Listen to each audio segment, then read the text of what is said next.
Guys, magandang umaga at magandang tanghali at magandang gabi. Kumusta kayo? Andito naman sa Lakwat-Sirong Bisaya. So ito na nga guys, meron na naman tayong kukumintuhan na isang international issue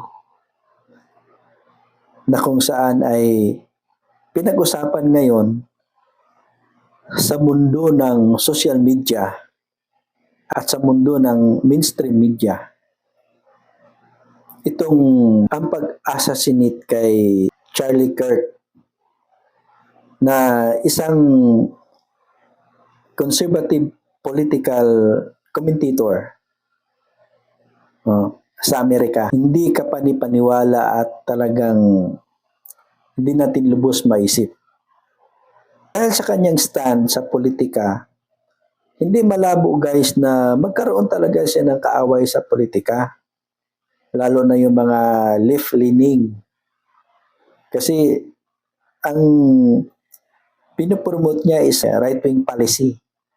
So sa ganitong pangyayari guys, lalong-lalo na dito sa atin sa Pilipinas na medyo nagkawindang-windang na yung political situation natin dito dahil sa korupsyon. Dapat ingatan natin ang ating Vice President Sara Duterte. Kasi hindi malabo guys na pagplanuhan talaga siya ng hindi maganda sa kanyang mga kalaban sa politika. Di ba? Lalo na hindi sila nag-success sa kanilang mga hindi magandang plano kay BP Sara noong mga daang buwan. Di ba? Andun na yung impeachment, andun na yung charter change. So, hindi sila nagsasucceess doon eh. Hanggang sa pinadala nila si PRRD sa ICC. Tapos, isang katutak na accusation nila laban kay BP Sara, di ba? So, hindi sila nag-success sa mga ganyan. So, possible talaga guys na meron talaga silang mga worst na gagawin laban kay BP Sara.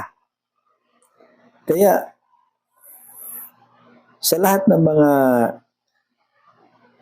close-in bodyguard ni BP Sara, dapat bantayan nyo siya ng maigi, ingatan ninyo ating Vice Presidente kasi siya yung next president ng bansang Pilipinas. So, sa kaliwat kanan ng mga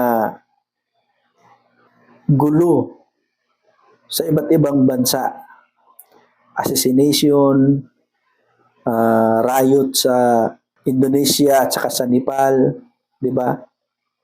Dahil dyan sa corruption.